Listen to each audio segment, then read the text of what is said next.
you. Good evening, everybody. Good evening. I know that I can't hear you, but I know that you're saying good evening. It's so good to see all of you again at our presentation of Witness to History. This is one of our many ways in the Moreland neighborhood of Shaker Heights to offer an opportunity for us to know each other a little bit better. I always say that everybody has a story, and what better way to spend an evening than to learn the life story of one of our neighbors.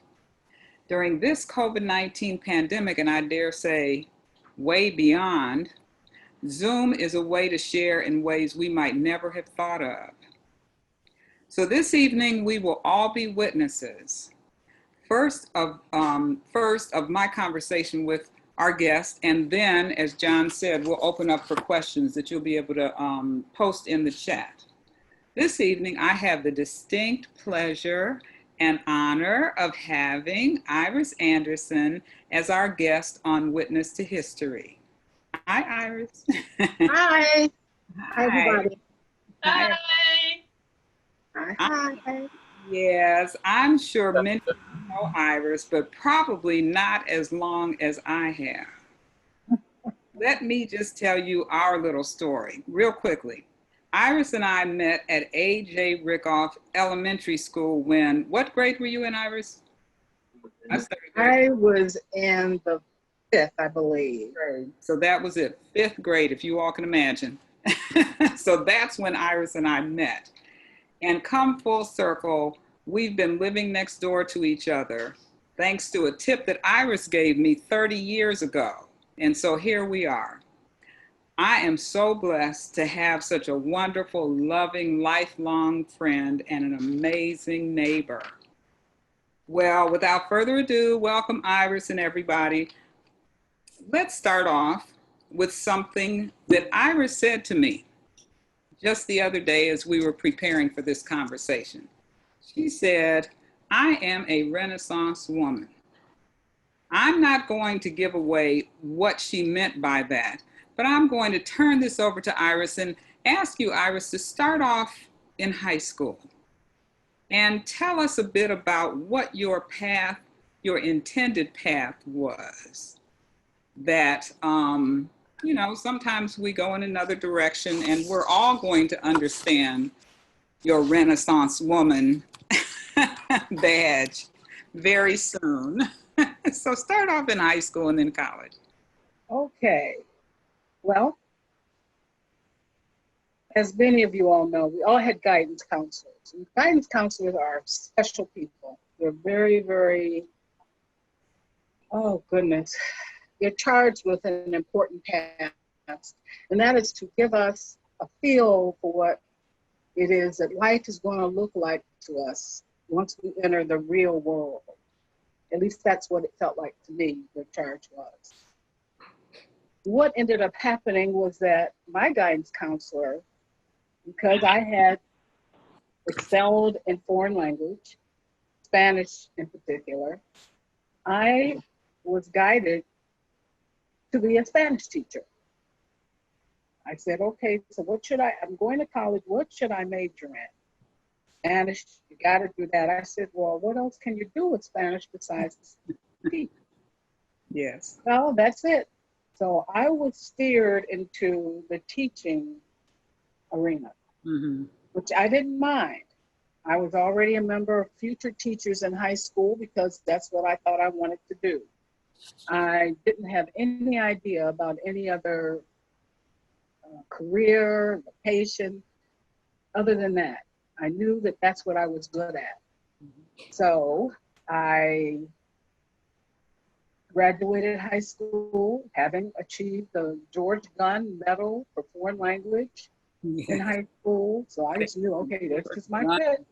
Oh my goodness. Really my fit.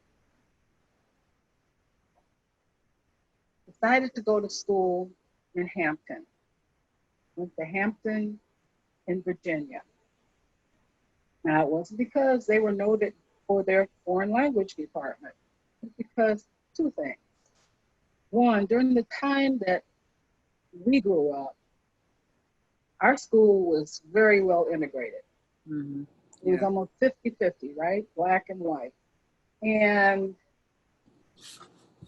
I wanted a different experience. Mm-hmm. And I'd never been out of the state, never.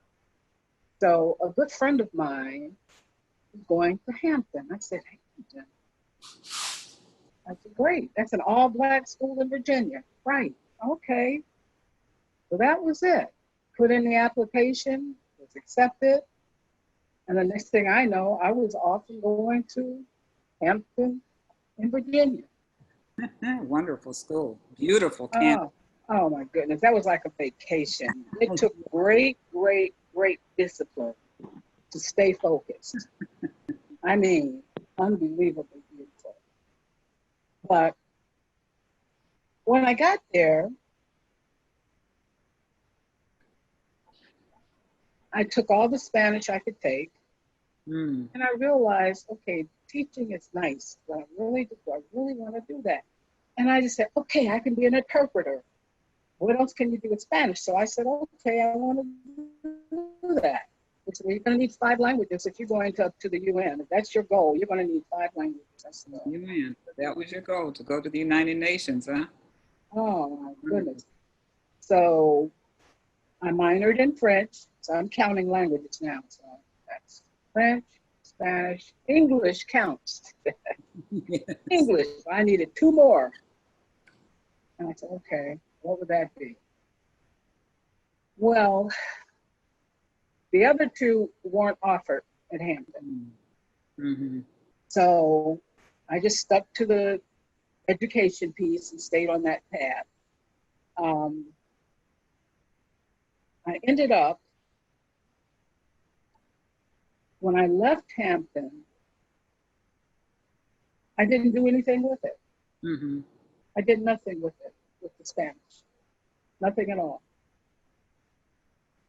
I think I was disappointed and overwhelmed by the fact that I had a long way to go still to achieve my dreams, notwithstanding the fact that I got married my junior year, stayed there, and realized I really liked being a wife.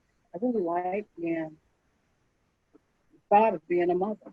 And we know that your husband is somewhere close by. So we ended up, yeah, like I said, we got married. He ended up going to Vietnam. Mm-hmm. He was in ROTC. Mm-hmm.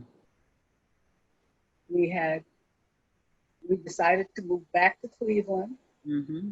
because yes, I was expecting a child by that time. Back home. And I said, goodness, he's from New York. I said, what do we do? I didn't want to stay there by myself. I had an apartment, true enough, but that was all I had.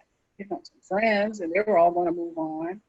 And we ended up coming back to Cleveland. I said, that's home. That's where my children are going to be comfortable. They're going to have support. I'll have support. Your family. So yes. Ended up back in Cleveland. And I didn't think anything more about career goals. I don't know what it is. Once you become a mother, everything else is secondary. At least that was for me. Yes, absolutely. And I focused in on that, and till we got to school. Mm-hmm. Where we lived, the girls were part of the Gracemount School District. Oh, okay. Cleveland, but they went to Gracemount. And Gracemount was an accelerated learning school, so I was quite happy with it. Yes. I was quite happy with Gracemount. So they would have attended Gracemount? Okay. Okay. So they were at Gracemount for a year. Oh, okay. Yeah. And somehow, though, in the midst of all of it, because there's so much turmoil and things going on, the Cleveland public school system decided that busing was necessary. Yes. You all know this is about this is early 70s. Okay. And I pondered that for a split second. Mm-hmm. I said, no, they're not going. Kelly and Candace. Yes. Kelly and Anderson. Yes. Kelly, a lot of you all might not know if you got children in school. She's been with the district for some 20-something years. Yes. And she's a guidance counselor at the middle school. Candace is one School of counselor. she's still a counselor. Yeah. Yes. And now her daughter is in the school system. Candace is an officer in, what is the name of it? Get it right, Iris. NPI, in Neighborhood Progress. And helps to fund nonprofits. Oh, wonderful. So she's been in that arena, and her degree is in planning. So she's kind of floated all over that area. And she's got a son who is in, right now, Woodbury. Middle school. No, he's not there yet. He won't be going to middle school until next year. Well, he's going in. Okay, listen to me interrupting you. No, that's okay. He's in the eighth. Yes. And this is his last year at Woodbury. Middle. So, what? The middle school. Middle school is 7th and 8th. Oh my gosh, why did I say Woodbury? Woodbury's 5th and 6th. I'm confused. Oh my goodness. Yes, he's in the middle school. His last year in the middle school.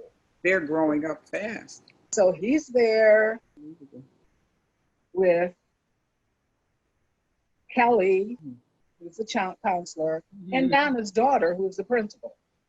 Yes. All kind of worked out.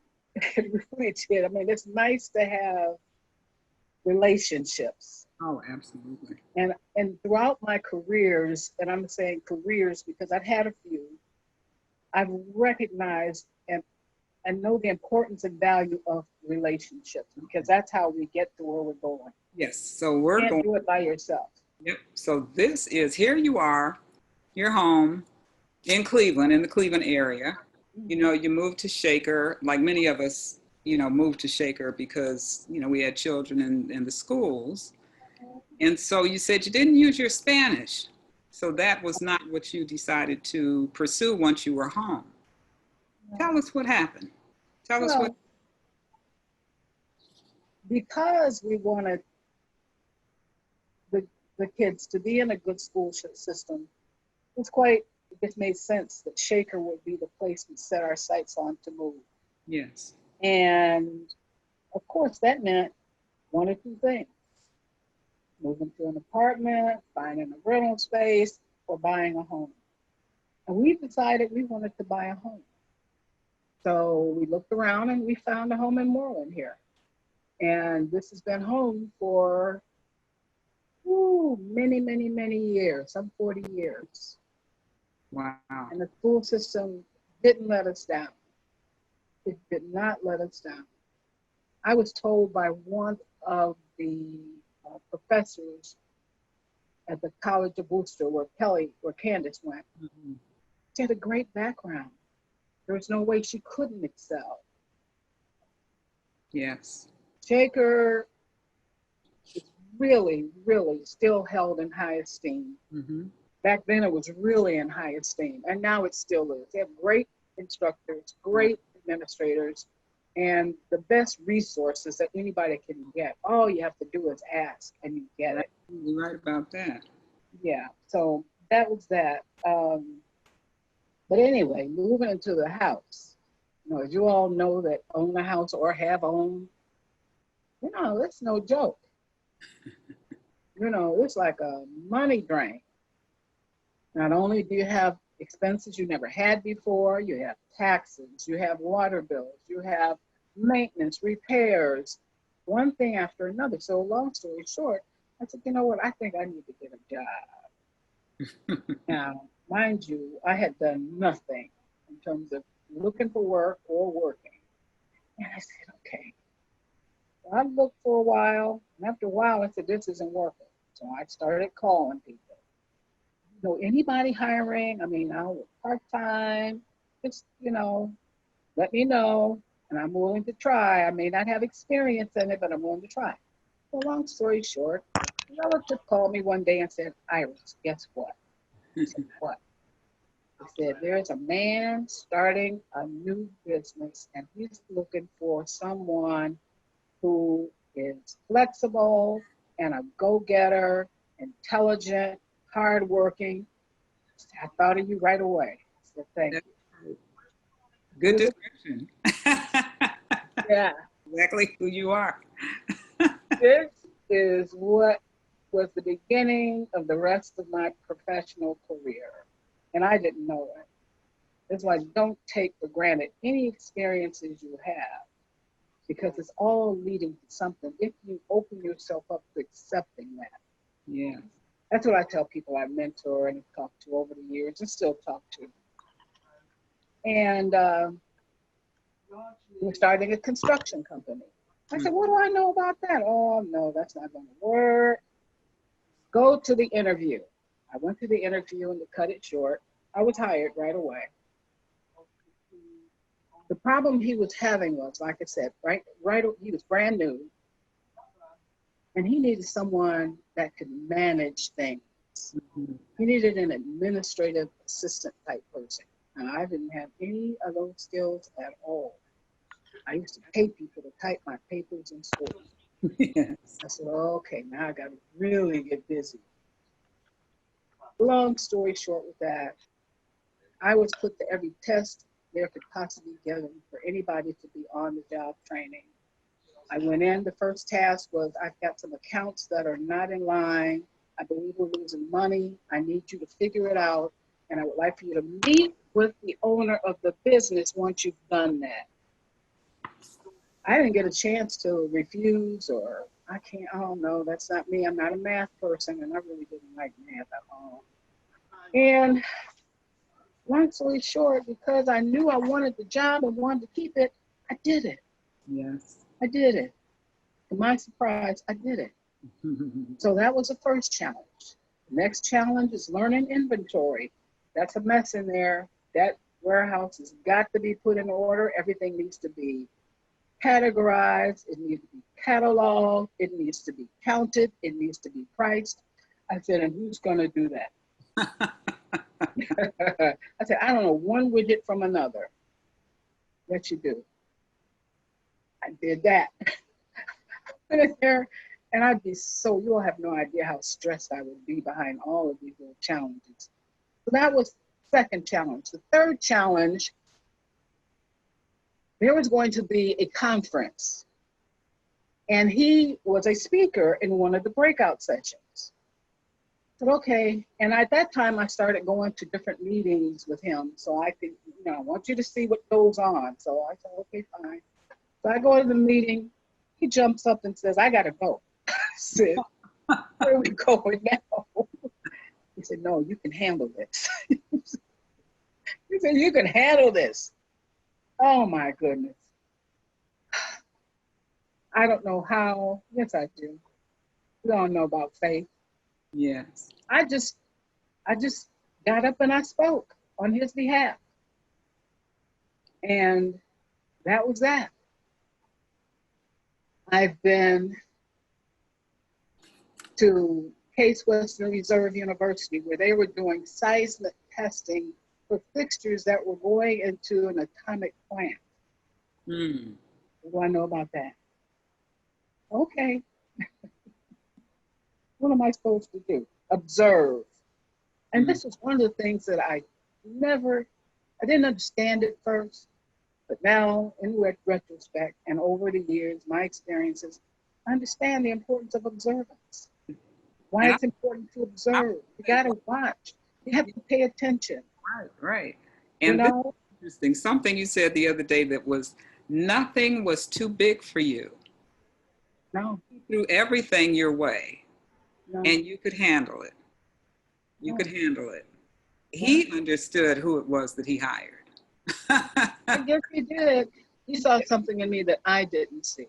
Yes. And I guess this is why I appreciate the experience because I had confidence, but not the confidence I thought I had. Mm-hmm. So where did that lead you? Where did that lead you? What did he decide to do at a certain point? Well, he changed his mind about his business after about 12 years of being in business. He came to me one day and he said, well, before that, I had been promoted a few times. And I finally ended up as a corporate officer. And by this time, he had 3 offices in 3 different states. Wow. So he had grown quite a bit. And he said, you know what? I think it's time for a change. I said, oh, really? So what are we going to do? He said, no. He said, I like to build. He said, I want to build. I want to build houses. I want to build complexes.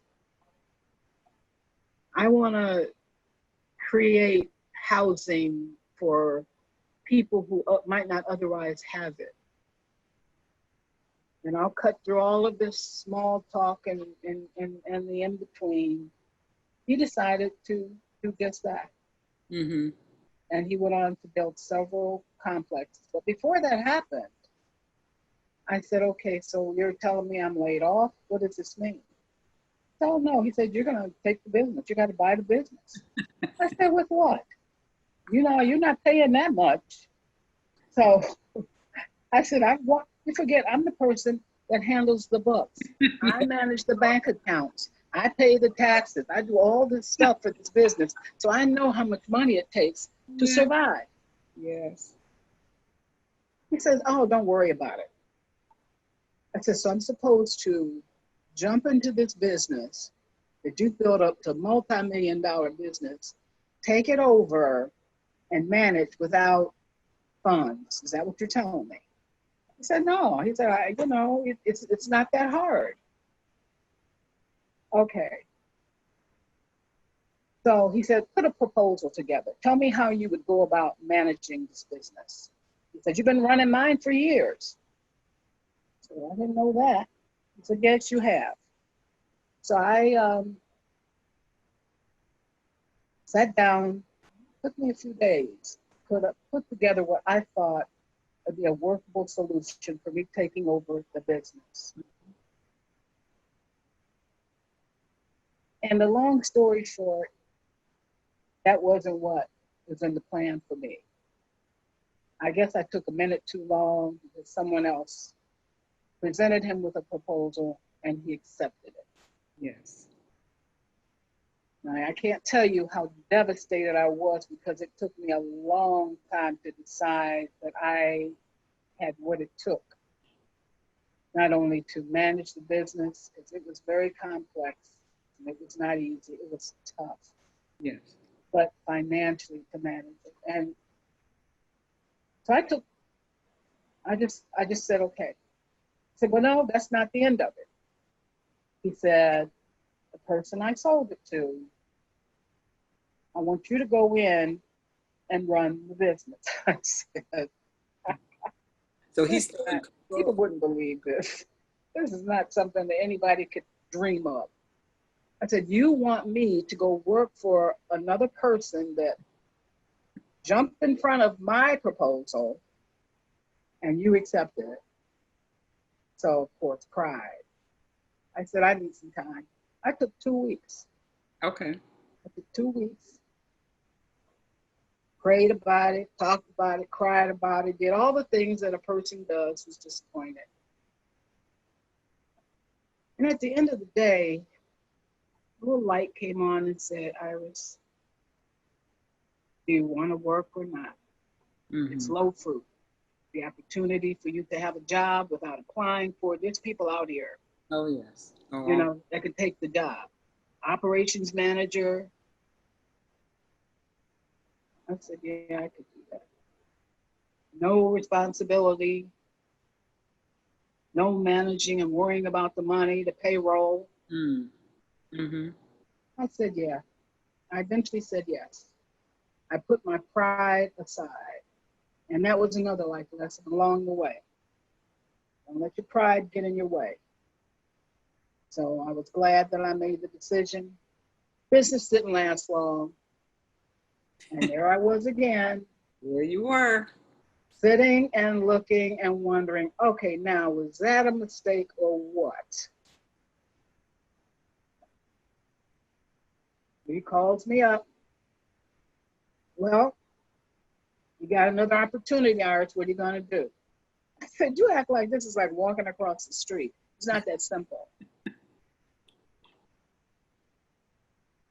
He said, think about it. I thought about it. I knew what I needed. There was no question in my mind what needed to happen in order to run a business of that magnitude. I said, I can't run your business. I can't buy your business. I was very, very clear about that. One of the reasons the other business didn't make it is because they had bought business. That if I have a business, I'm going to start on my own. That and I will support you. You need space for your office. You need space for your inventory. You'll need vehicles to transport your materials to job sites. And the nature of your business was, Construction. Construction. And yes. Specializing. Very, very, very difficult undertaking. Mm-hmm. But it didn't feel like it. Because I was so engrossed and so involved in making it work. It didn't appear to be work to me. But it was not easy. So I went ahead, opened the business. What year was that? Long time ago. Opened a business, did all the things that needed to happen. And and I say this about a lot of things in life. There are people who are good at what they do and they make it look easy. Yes. He made it look easy, even though I knew it wasn't because I was sitting there right next to him most of the time. I knew it wasn't easy. When he's being cursed out by some of the men in the field, mind you, if you're going to do major work, you're going to be union. And that was a tough nut to crack. You're going to be that. You're going to deal with contractors who are generations into their businesses. They don't necessarily have that much respect for a newcomer. And just to be honest, especially a newcomer was African American. So I watched him go through all of woman. African American and a woman. Well, that was his journey, but I had to add my being a woman to my journey. Uh-huh. So I had to consider all of this because I knew it wasn't going to be easy. But I took a deep breath, and with the support of my family and friends, encouragement, I just took a leap of faith.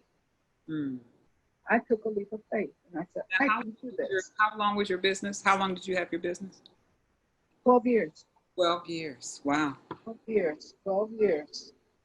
It was like being on a treadmill. Sometimes you have the treadmill going real fast. Mm-hmm. And if you're going real fast, but you want to get off, you can't get off. Yeah. That's how the business felt after a while. And one of the discussions I had with him, this man was Walter Burks, if I didn't mention it. Yes, Walter Burks. Mm-hmm. One of the things that he used to mentor me, and I would ask him questions and he would tell me things. And this one thing he said to me, he said, Iris, the one thing you have to know is when to get off the track. When to get off. Because everything doesn't last forever. There are cycles. Business is cyclical, and it is. Yeah. You have to pay attention to what's going on all over the world. You don't just open your doors and say, okay, I'm going to sell this widget or do that and think it's going to be fine because I'm in Cleveland. I've got my business people here. I've got my customers here. It doesn't work like that. You've got to know, in order to survive, you've got to know what's going on in the world because it all affects what you're doing. Even more so now. Everything's global. Everything, it was global then, but nobody talked about it. It was global then because there were things going on that had I not had the good counseling to know to look for and to see, I'd truly been caught. I'd have truly been caught in what they call a chicken wing. Yes, right. Tell us about some of the contracts that you had. Oh, geez. We did all of the lighting downtown at City Hall on the main deck, all around City Hall, all that high mass lighting. We did the lighting, some of the lighting at the ballpark. That time it was Jacobs Field. Mm-hmm.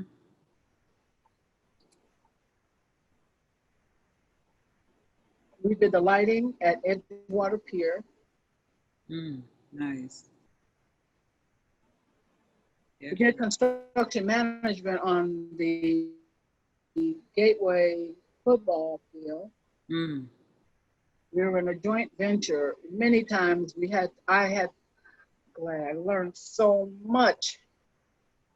I entered into joint ventures in order to even get in the playing field, be able to be at the table. Mm-hmm. Because the one thing that you have to have in order to be a contractor, and if anybody is small contractor in Shaker or anywhere, what do you have to have? Licensing and bonding. Yes. And bonding is tied to your bottom line. And most small businesses don't have the level of cash flow to be able to afford bonds. I mean, these bonds would be in multi-million dollars. In order to get bonding, you had to have that. So that insurance was another, sometimes tough nut to crack. I mean, high limits. I mean, super high limits. Cash, startup cash. And that's what I spoke to him about in the beginning. Mm-hmm. I know it takes money to run the business. Payroll, the men got paid every week. Every week on a Wednesday. And if the money wasn't in their hands by 4 o'clock, they walked off the job. All right. At one point, I had 40 men. 40 men. That's what that payroll was like. And they earned at that time $23 an hour. Wow. Plus benefits. So anyway, it was a lot. It was a wonderful learning experience. I don't regret any of it. I had everything on the line. And at the end of the day, I made the transition from construction to construction management. That was the Brown Stadium and a little bit on the Science Museum. And that sustained me until I decided to change directions. Yes. As he advised. Yes. Before it was too late. Tell us about your change. You made a few changes. Oh my goodness. Oh, goodness. You were in a world that was dominated by men, and you had a successful business, and then you moved on. I did. What was the next step? And that was a spiritual journey for me. When I closed the business, I actually had to take another break. This time it was way longer than two weeks. I didn't do anything for 3 years. I didn't realize how much it took emotionally, everything that I put into it. I lived and breathed what I did because I was a true entrepreneur. And I say that as an intro to what I'm getting ready to share now. Yes. Well, actually, after I did construction and construction management, I went into real estate. I thought, well, that's a likely segue. Let me just do that. Of course, I had to go back to school for a year, and I took real estate. I didn't really fit with that. I don't know if it's because I was in such a highly competitive environment in the office that I decided to join, but it wasn't me. So I did that for about a year and a half successfully, but it just wasn't me. So when I left that, talking with my daughter one day, and I said, you know, I just can't figure out what is next. And brainstorming with her and my other daughter, and we came up with Youth Achievers Minding Our Own Business, an entrepreneurship program for youth. Look at this. Now, what you're seeing is a picture of an entrepreneurship conference where I took them on a train ride because I believe in experiences. Life experiences make us who we are. And I took them on a train ride. Yes. And they absolutely loved it. Now, these were youngsters that I handpicked from Mount Pleasant. I used to walk the neighborhoods between 116th as far as up as 154th. I walked those streets, knocking on doors, talking to parents, asking them if they had a child they think would be interested in learning how to have their own and be their own boss. And they followed Long you. story short, They followed you. I remember your program. oh, Donna was on the board. Yes. Donna was on the board. Kelly was on the board. And Candace was I say the mastermind. She actually helped me and wrote the grants. I helped to write the grants.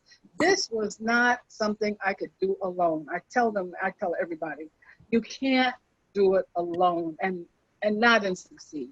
Yes. You know, we did this for 5 years, very successfully. Wonderful. I have an award sitting next to me that I got from Mount Pleasant. We commend your dedication to the youth Look at this. of the Mount Pleasant community and look forward to your continued involvement. Oh, yes. Mount Pleasant Now Development Corporation. I'm sure That was we'll never forget. that was an honor. Oh, yes. I appreciated that. Going right back home. Yeah. So the children actually learned how to start a business, make a business plan. There were officers in each corporation. In the 5 years that we did this, there were 5 different companies. And there were 5 different inventions. I still have the inventions that they created. Oh, My intention was to patent some of them. They were that good. Yes. Children are brilliant. They were. They are brilliant. So, and the city of Cleveland recognized each child at the programs that we held each year at the end of the session. And they learned, the things they learned about life was invaluable to me. And it reminded me of why I was doing it. Because they not only learned how to start and make a business, they learned about the skills that it takes to really be a business person. Mm-hmm. The things that you have to know, the ability to plan, the ability to communicate. Communication is key in any endeavor that you make. And then I want to look at our time. It's almost 6:45. Okay. And if people have questions, you can start to post them. Is that okay, John? Okay, yes. Oh, okay. Go ahead. I don't want to interrupt you. I know that even that wasn't the end of your journey. Youth Achievers, and then... Oh, gosh. And then I went on to work for Tri-C. I got another phone call. Yes. Someone attended one of our programs, our graduations, and said, look, they need you at Tri-C. I said, really? Okay, so let me see what they're talking about. So I went to work for Tri-C, long story short. This was a separate program. It was not the traditional working at Tri-C in an office, in a classroom, Tri-C. I managed a learning center in the community, in the inner city. Wonderful. And I had total latitude. I could do anything I wanted, and that was music to my ears. I said, oh my goodness, I get to create this? Started out, okay, we're going to teach them how to use computers. Okay, we can do that. And they learned, they did well. But in the process, I always incorporated a little bit of the skills and characteristics of what I knew an entrepreneur needed to have in order to be successful, because those are skills you can carry on through life for the rest of your life. Yes. So there were times when I would have them create a business. One year, they made baked goods. They had a bake sale. They wanted to go on some field trips. I said, okay, well, let's turn this into a business. We need to have a president, a vice president. We need an information officer. We need a marketing person. We had about 6 or 7 different positions, and they took those positions on so seriously. Wonderful. There was one person that actually went out in the community, passed out flyers and explained what we were doing. And it just worked. It just worked. And the children were so enthusiastic. We also, because they learned PowerPoint, they did PowerPoint presentations.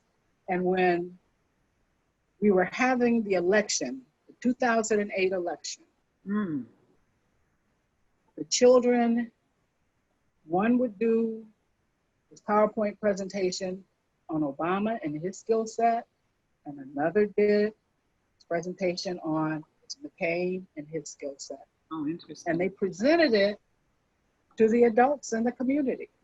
Oh, my. You know, it just never crossed my mind that these. We need you there now. We need you there now.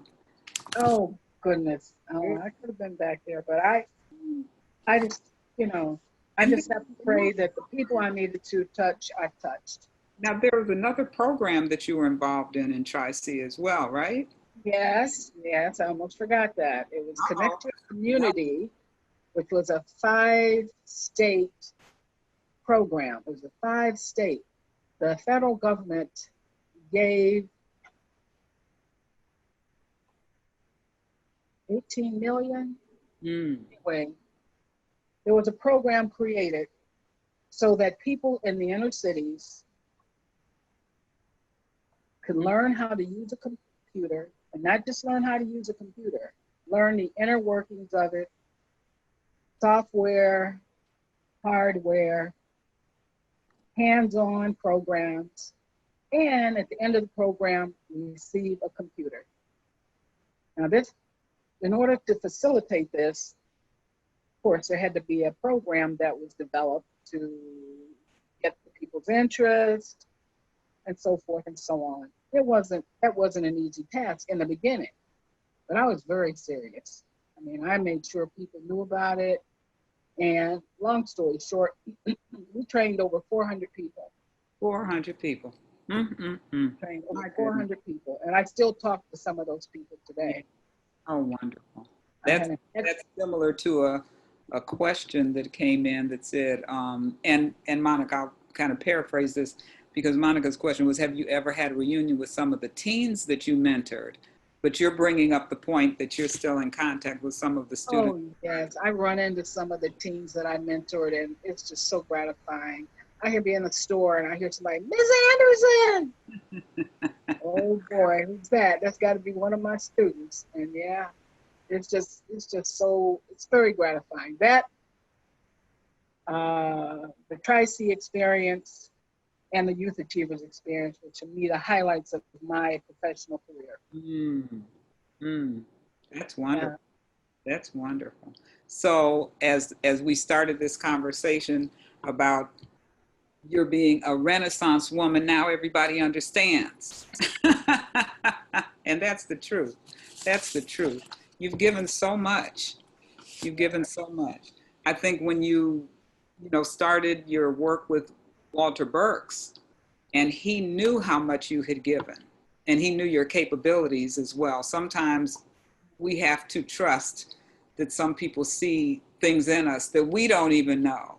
Yeah, I guess that's true because, you know, the many times I was quitting, I quit in my mind several times. I'm sure you I would. can't do this. This is too hard. He's got the wrong person. But that led me to what I ended up doing for many years. And here's a question from Mrs. Hooper.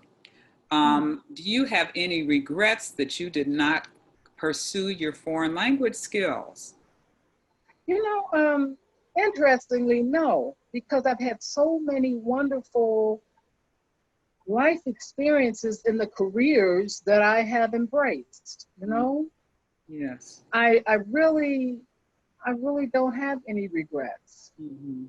I think it was an experience for me, and maybe still there'll be something I'll do with it. Who's to say? Yes, that's I'm still open to new opportunities and experiences. everybody hear that? Yeah. And from Daryl Clark, there's a familiar person. What from your Hi. childhood upbringing? Who is Daryl Clark? Uh-huh. Did you attribute most of your success? And what's your message to others to best identify and use their talents and gifts? What advice would you give? And what was it in your childhood that helped to Oh shape my goodness. This you up? goes back to dad and mom. Yes. Well, who's I knew Daryl somewhere Clark? in the recesses of my brain, it Yeah. was always, always instilled, there is nothing you can't do. There is nothing you can't do. Now, mind you, I was extremely shy. Mm. I wasn't necessarily introverted, but I was very shy. In fact, when I went to Hampton, the first class I had to sign up for was oral speak, you know, Mm-hmm. oral Wow. communication. I Mm. told him I wasn't going to stay. Dad, I want to go home. Mm. I can't do this. I can't stand in front of people and talk. Uh-oh. Well, obviously it helped. But my dad always, always encouraged us. He Mm. encouraged all of us. It was Wonderful. just amazing. Yeah, dad and mom and just the people in my life. Mm. And the other part of that question was, The other part of the question was, what is your message to others to best identify and use their talents? What would you advise people to do to be able to dig deep and use their own talents? listen to their intuition, Mm. um, seek information, read, Mm. um, and seek the company of people who know more than you do. Mm-hmm. Don't shy away from it. I mean, Right. people have so much. There's so much history. I would say yes, and always, always be willing to be educated. Mm-hmm. Mm-hmm. No matter what, you can take a course here, a course there. All throughout my life, I've taken a class in something or other. I mean, I traveled to New York, and Daryl, you met me there, and I took a class from Les Brown. Mm-hmm. You know, I've taken a lot of, people would say random classes. No, all of these had something to do with me. I took a class from Dennis Kimbrough. You all know that he is a professor at Clark Atlanta University. He wrote Think and Grow Rich, A Black Choice, correct? So I met him. And what he said to me when I got a chance to talk to him was, what is it, Iris? Because I was in the midst of change and quandary at that time. He said, Iris, what is it that you would do for free? And that's what you do. Mm-hmm. And back to my experience with the youth programs Mm-hmm. and the learning center, I would do that for free. I volunteered at Tri-C for a couple of semesters before I worked for them. Oh, wonderful. Yeah, Yes, that's where your I heart. volunteered. So has that, and Sheila's asking, did the Tri-C program continue? Has it continued? No, they closed it after I left. Oh, There was wow. nobody, you know, they closed it. That's unfortunate. And sometimes that happens with funded programs, really good programs, and the funding Yeah, on in the yeah. program. They weren't willing to invest. I mean, I was made the offer to stay and do what needed to be done, but that just wasn't appealing to me at the time. Yes. Now, can you see the chats as well? I see a message here from your daughter. It says, "Mom, you've always been an inspiration." Yeah. Oh, nice. I can't see the chat. Let me see. I I've have to click on. inspired people outside of her family too, including her next door neighbor.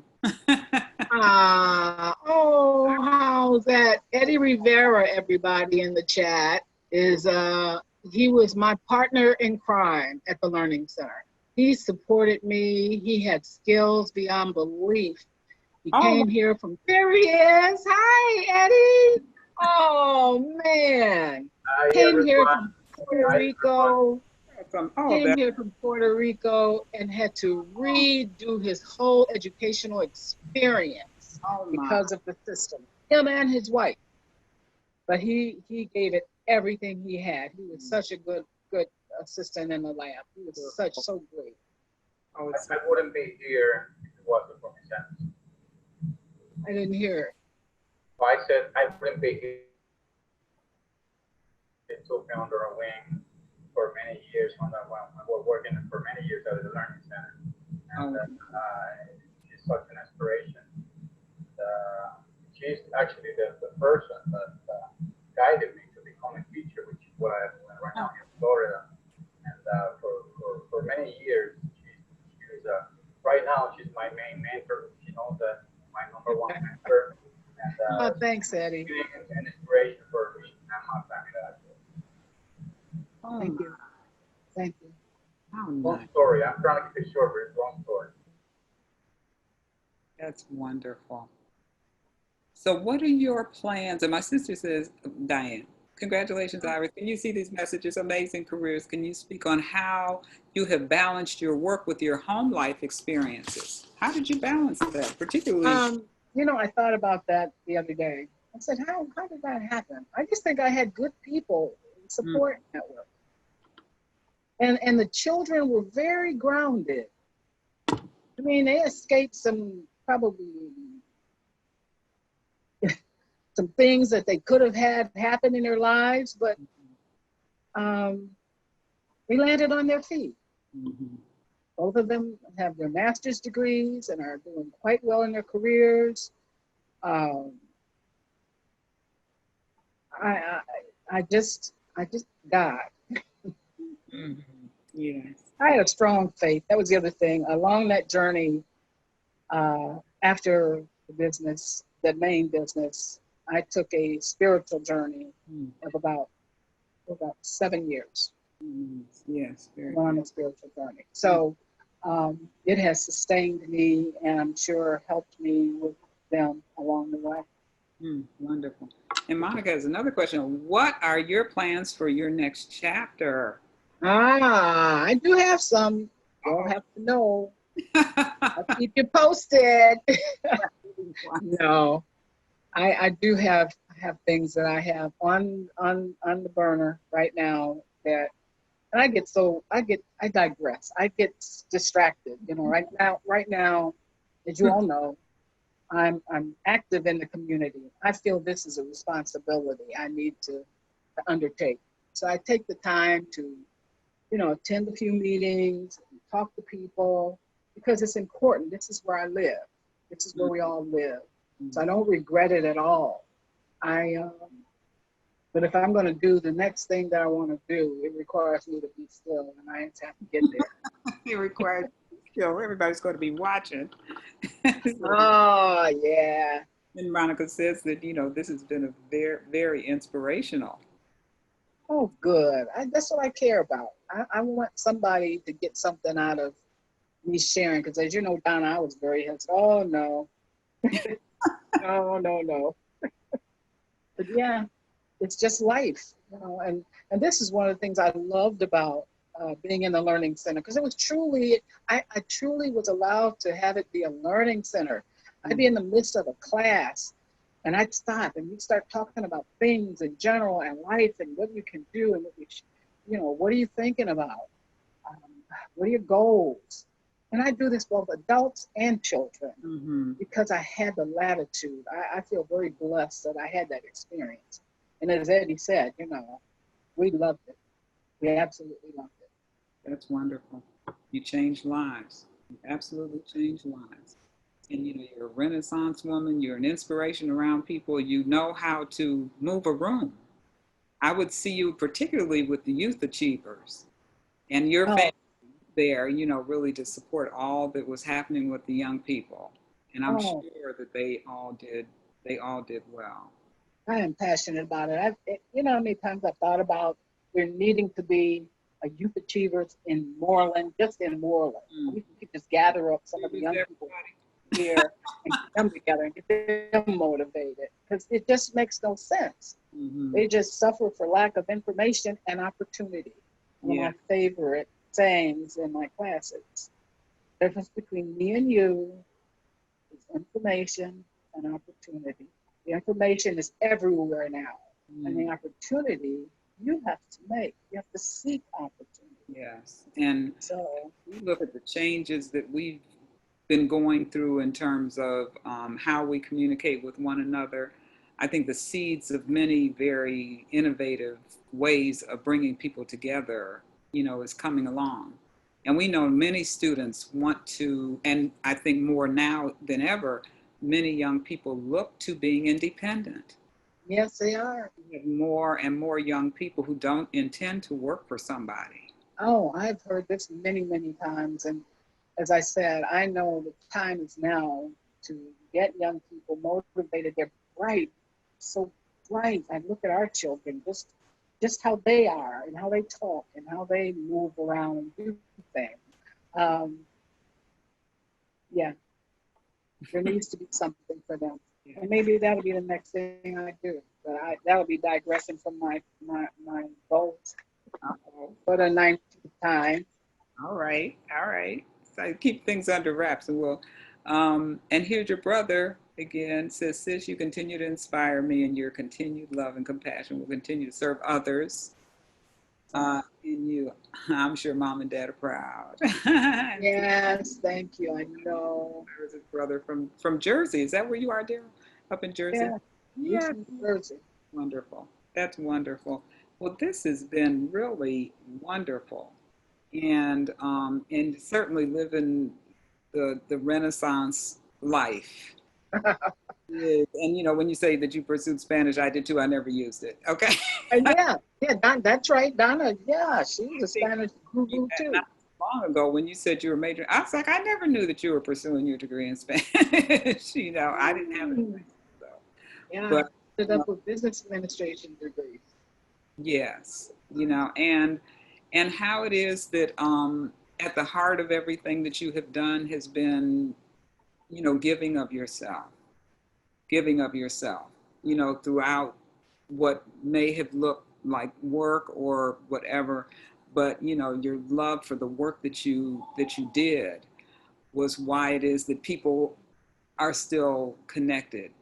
And I could see that, and I think everybody who knows you, you know, knows that about you. So do you have any final words you want to leave us with today?